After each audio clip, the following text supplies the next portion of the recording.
Hello, कैसे हैं D pharma second year student. तो आज हम बात करेंगे ड्रग एक्टिंग ऑन आई, मतलब ओप्थेल्मिक ड्रग, जो दवाइयाँ आंखों के रोगों में उपयोग की जाती हैं उनके बारे में आज हम बात करते हैं। तो बिना देरी के शुरू करते हैं। तो इंट्रोडक्शन देख लेते हैं। Drug acting on the eye are medicine used to treat eye disease or modify the function of eye structure like pupil, ciliary muscles, tear, secretion। आंख पर काम करने वाली वे दवाएं जिनका उपयोग आंखों की बीमारियों के इलाज, पुतली, सिलियरी मांसपेशियों और आंसू स्राव के कार्यों को बदलने के लिए किया जाता है।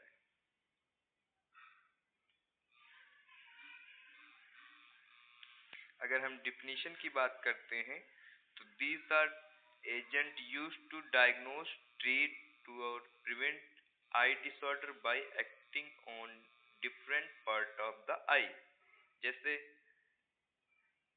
Cornea, iris, ciliary body.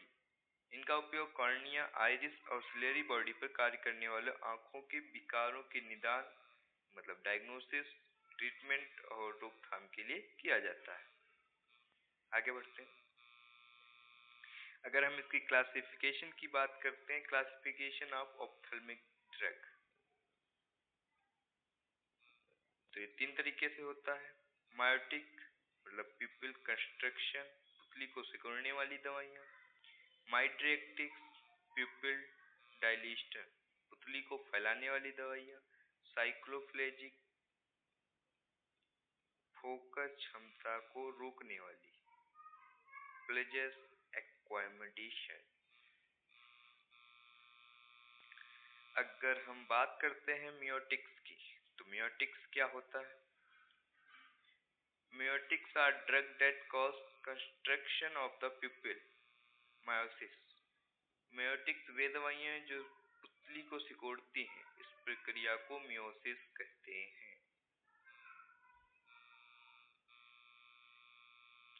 अगर हम इसके मैकेनिज्म एक्शन की बात करते हैं तो direct acting mechanism. These drugs directly stimulate muscarine M3 receptor। They cause constriction of iris, sphincter muscles, resulting in pupil constriction। ये सीधे मस्केरिन M3 रिसेप्टर को उत्तेजित करती हैं और आइरिस रिफ्लेक्टर मांसपेशियों को सिकोड़ती हैं, जिससे पुतली सिकुड़ जाती है। ये डायरेक्ट एक्टिंग मैकेनिज्म है। इसका सेकेंडरी मैकेनिज्म है indirect acting mechanism. This inhibited the acetylcholinease enzyme, prevent the breakdown of acetylcholine and increasing parasympathetic activity। ये एसिटिलकोलिनेज एंजाइम को रोकते हैं। ये एसिटिलकोलाइन के टूटने को रोक करके इसकी मात्रा बढ़ाते हैं, जिससे पुतली सिकुड़ जाती है। जो ये एंटीकोलिनर्जिक ड्रग होती है, ये इस पर काम करती है।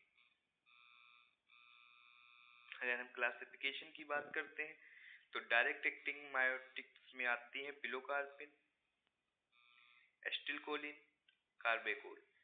और इनडायरेक्ट एक्टिंग मायोटिक्स में आती है साइक्लोस्टिग्मिन, नियोस्टिग्मिन, इकोथायोफेट। आगे बढ़ते हैं। अगर मायोटिक्स की हम फार्माकोलॉजिकल एक्शन की बात करते हैं तो इसमें कंस्ट्रक्शन ऑफ प्यूपिल, मियोसिस, पुतली का सिकुड़ना, construction of ciliary muscle, ciliary मसलियों का सिकुड़ना, रिडक्शन ऑफ इंट्राकुलर प्रेशर, आंख के अंदर बनने वाला दबाव जिसको इंट्राकुलर प्रेशर बोलते हैं, वो कम होना। अगर इसके हम थेरापेटिक यूजेस की बात करते हैं तो ये glaucoma, open angle acute angle closure, glaucoma जिसको मोतियाबिंद के इलाज में, post operative eye care, operation के बाद आंखों की देखभाल करने के लिए। डायग्नोस्टिक पिपलरी टेस्टिंग, पुतली की जांच करने के लिए।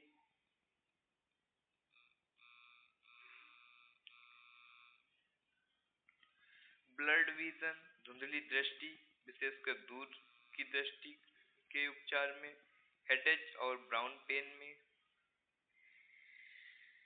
आई इरिटेशन एंड रेडनेस, आंखों की जलन और लालिमा को दूर करने के लिए इसका उपयोग किया जाता है। अगर हम इसके बात करते हैं कंट्राइंडिकेशन में,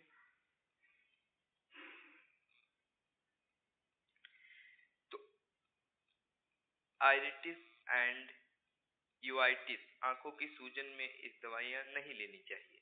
ब्रोंकाइल अस्थमा, पेप्टिक अल्सर में ये दवाइयां नहीं लेनी चाहिए। अगर हम बात करते हैं जो इसकी इम्पोर्टेंट ड्रग्स हैं उनके बारे में, तो इसमें मोस्ट इम्पोर्टेंट ड्रग ग्लूकोमा में है पिलोकार्पिन। पिलोकार्पिन जो ड्रग है वो most commonly use of glaucoma.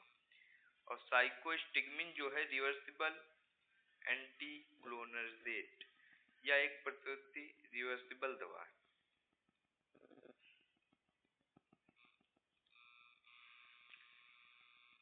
अब इसका दूसरा टाइप है माइड्रियाटिक्स। तो माइड्रियाटिक्स क्या होती हैं, तो इसकी डिफिनेशन देखते हैं। Mydriatics are drug that cause dilation of the pupil, mydriasis.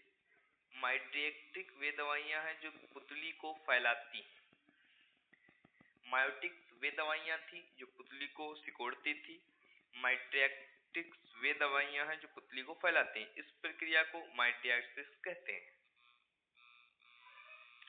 अगर इसके मैकेनिज्म एक्शन को देखते हैं तो इसका फर्स्ट मैकेनिज्म है sympathomimetic action, stimulating alpha 1 receptor to contract iris dilator muscle cause dilation।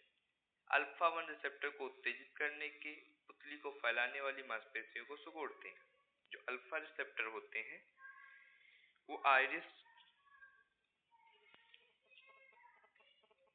को सिकोड़ते हैं।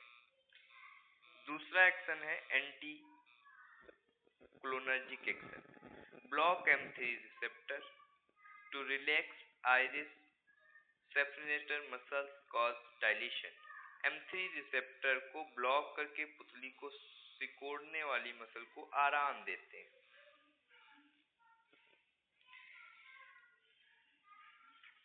जो मायोटिक्स दवाएं होती हैं वो M3 रिसेप्टर को उत्तेजित करती हैं, बल्कि जो मायोटिक्स ये जो दवाएं होती हैं ये इसको ब्लॉक कर देती हैं, जिससे मांसपेशियां, जो सिकुड़ने वाली मांसपेशियां हैं उनको आराम मिल जाता है और वो फैल जाती है।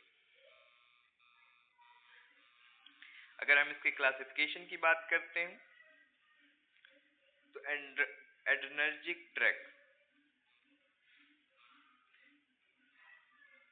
फेनिलिफ्रीन और इफिनेफ्रीन प्यूपिल डायलेशन ओनली, केवल पुतली फैलाती हैं। अगर एंटीकोलिनर्जिक ड्रग की बात करते हैं तो एट्रोपिन, होमोट्रोपिन, ट्रोपिकमाइड, ये दवाएं यूज की जाती हैं।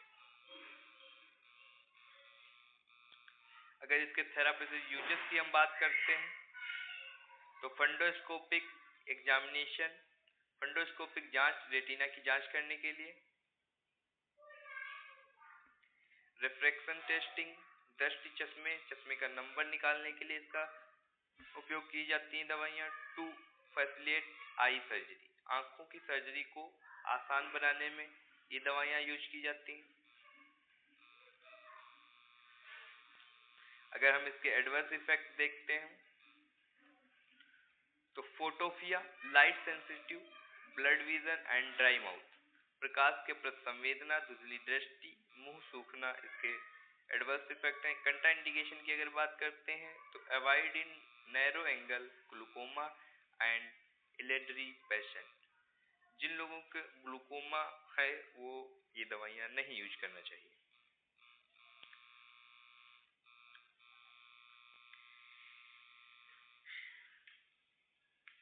तीसरी दवाइयां हैं साइक्लोप्लेजिक। तो साइक्लोप्लेजिक क्या है? Drug that cause paralysis of ciliary muscles on the eye, leading to loss of accommodation ability to focus। मतलब वे दवाइयाँ आँख की सिलेरी मसल को पंगु पैरालाइज बना देती हैं, जिससे पास की चीजों पर फोकस करने की क्षमता खत्म हो जाती है।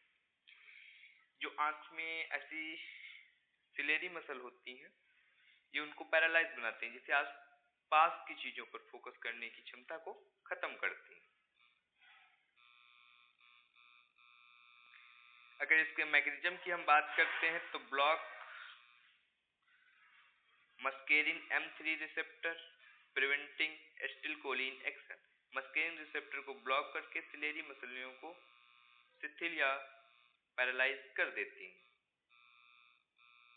अगर इसके क्लासिफिकेशन की बात करते हैं तो नेचुरल में है एट्रोपिन, स्कोलापाइन, सिंथेसिस में है साइक्लोपेंटेनॉल, ट्रोपिकोमाइड।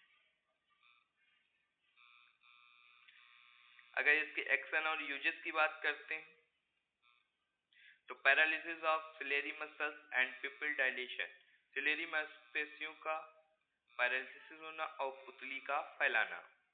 इसका उपयोग क्या है? Reflection testing in children, children में रिफ्लेक्शन टेस्टिंग में ट्रीटमेंट ऑफ वुवेट,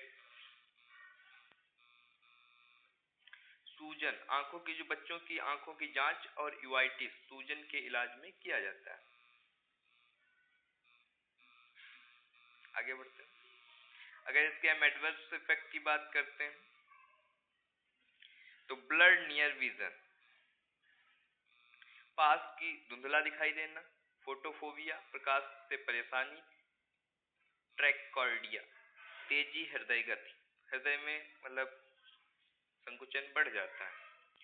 अगर कंट्राइंडिकेशन की बात करें तो angle glucose glaucoma, children, high toxic, angle glucose glaucoma और बच्चों में विषाक्तता के जोखिम का कारण बनता है। तो आज के लिए इतना ही, मिलते हैं अगले सेशन में, तब तक के लिए ध्यान रखें अपना। Thank you.